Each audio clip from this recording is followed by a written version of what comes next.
What's going on, everybody? Thank you for tuning in to Game Informer. I'm your host, Alex Van Aken, and today we're going to be taking a look at some of this exclusive gameplay footage that we have from Resident Evil 4 Remake, Chapter 5. We're going to be seeing some church gameplay, some Ashley gameplay, and some of the cabin fight, as well as, just overall fighting Ganado and trying to stay alive. So we've got about 12 minutes of footage here to show you today. And I'm joined by Marcus Stewart. How are you, Marcus? I'm feeling great. I'm happy to be seeing this section again because, as I mentioned in the cover story I wrote, I've had a lot of fun playing it. Absolutely. So yeah, we are. This footage starts out, and we are, simply escaping from the church. This is how many hours into the game would you say this is, Marcus? Yeah, it's hard to say because we don't know how long the other chapters are. It's got to be at least probably like 3-ish hours, I would guess. Yeah. This is not our gameplay, by the way. If people are wondering, this is a B-roll that Capcom provided, so this is someone on the team playing, not us. Yes, we did play through this section, everything that you see today. An important disclaimer, Capcom did help out with accommodations for travel. That means like flights, hotel, in association with this cover trip. We didn't have any of those conversations. Like, that's our bosses that handle all that. We kind of just show up and do our job, but it is an important disclaimer. That being said, we are not influenced by that. Roost, I've secured Baby Eagle. Copy that. Is she okay? Affirmative. Well done, Condor 1. I'll dispatch a chopper ASAP. I'm sending you the coordinates for the extraction point. Make your way there, and don't let anything happen to Baby Eagle. Copy that. Hurry. The weather is getting worse. Roost out. So you see the Hunnigan conversations are in game now, which is nice. You can kind of move around while it's happening. Yeah, nice shot of the map there. Going to the helicopter extraction point where nothing will go wrong, I'm sure. In the beginning you saw Leon and Ashley sort of just talking about like, hey, we need to get out of here. Fun fact, without spoiling, there's a little extra area in that upper deck that you can find if you don't want to just beeline it straight for that ladder. So keep an eye out up there. I found it on my playthrough. We are making our way through here. Leon being a gentleman, moving that out the way because he's all big and strong. Spread out. Okay.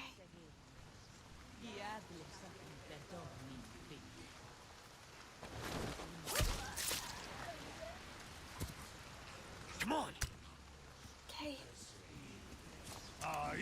And yeah, this part was pretty fun to get through. I tried to get through it stealthily the first couple times.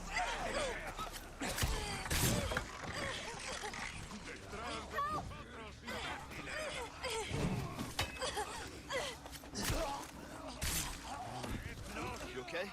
Yeah. Spread out.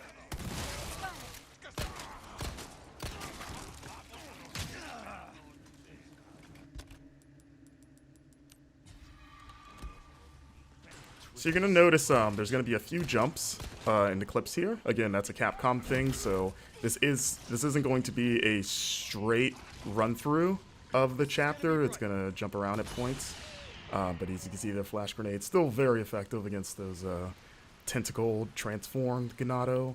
As we enter the cemetery, you get a little bit of a taste of one of the side quests, which is sort of a spin on the cemetery puzzle. As you can see, you can still shoot birds' nests to get those precious eggs, or I guess a chicken egg that's in a bird nest in the tree. Don't ask me how that works. You know how it is. But I mean, in the original game, you killed snakes and got chicken eggs, which was always kind of weird. There he is. Took care of a request. Well done. Man himself. Look at you. So you can see you're turning in side quest, which is what you're going to be doing. One has to wonder how he moves with all that heavy equipment in that coat. Must be pretty strong. It's kind of like a Dragon Ball, like Piccolo weighted training gear. He's probably pretty strong. But I was thinking he's just like into CrossFit. we we don't know. He's a mysterious figure. As you see, we're upgrading our equipment here. You can upgrade knives now, as mentioned in the cover story, which is nice, which you're going to be needing because they have limited durability. And you're going to be using it quite a bit for the new parry mechanic, which I enjoy. And you can see there's another side quest right there. You're going to want to keep an eye out in the environment for those blue flyers. Oh, so there's the Wild Doll quest. That was one of the more involved quests that we saw so far. Absolutely. We need to keep moving. And you won't see the solution in this footage, but you will see sort of what's on the other end of this side quest for you. Yeah. The dog is hard to find. We are going to show the dog, but the way to find the dog will be, I guess, a little bit of a mystery. And also important to note, we turned left when we left that door. There's another path behind us if we were to turn right out of that door that goes into an underground tunnel that like takes you up through a well in the village. So there's a lot of paths available. Yeah, like when we both came through here, we just assumed just the way the camera's framed. We're like, okay, it's the only way to go. But yeah, one of the producers pulled us aside and was like, hey, check this out. And we were like, oh, okay. Not bad, right? Here we go. We've got the village at night. The lady thought she could take a pitchfork to Leon.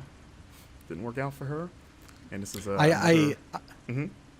I was gonna just comment on the rain. I know that there's a lot of talk about Raingate. Raingate. I do agree. I think it can be tuned down a little bit. It does feel like intentionally, like it is intentionally obfuscating the environment, and kind of adds to that tension. Like you can't see what you're shooting. I do agree, though. It's a bit much. And you know, it would be great, Marcus, if there's like a rain slider. I'm kidding. Yeah. I just want a nice little downpour. As we see, I love the lighting in this game.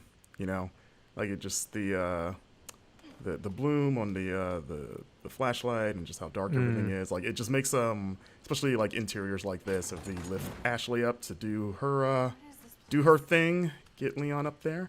Yeah, it just makes the interiors creepier. Like that, like the first time that owl made me jump because you just see the glowing eyes in the dark. Yeah, and you're like, oh my god, like what is that?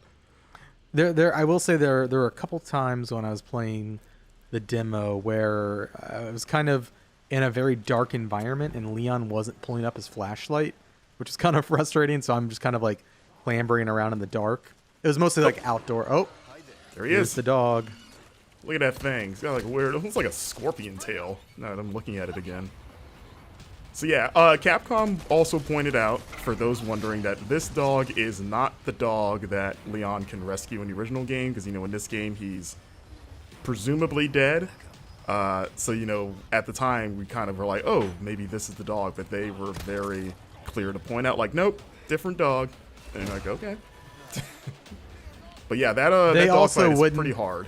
They also wouldn't definitively answer if it was the same dog in this game as in the old game. In terms of the one that's dead at the beginning of the game, they're like, maybe it's not the same dog, and it's like, okay.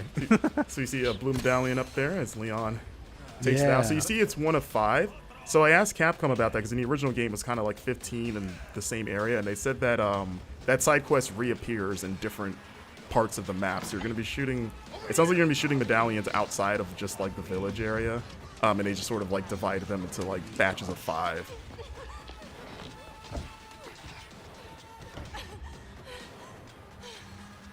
You. Hey, listen, I talked earlier. Yeah, like that. Hey, I see you found your missing senorita. Senorita has a name, Miss Ashley. You are? Who are you? What are you doing here?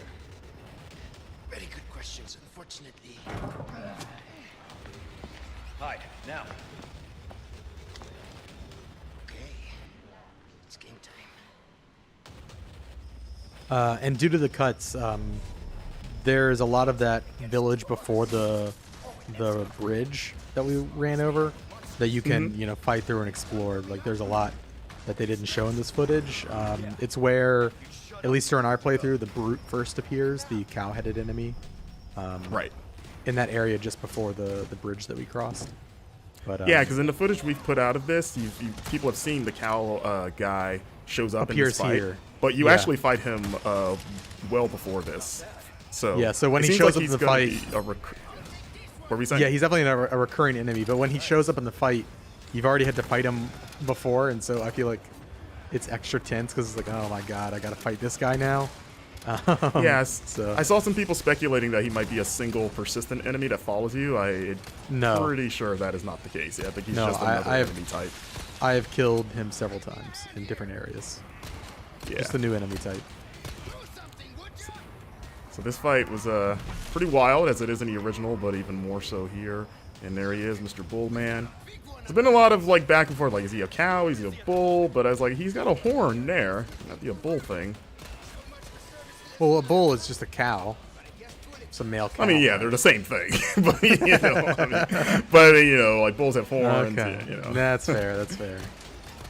Listen, He's got a single horn there. It looks like as Leon just gets pummeled.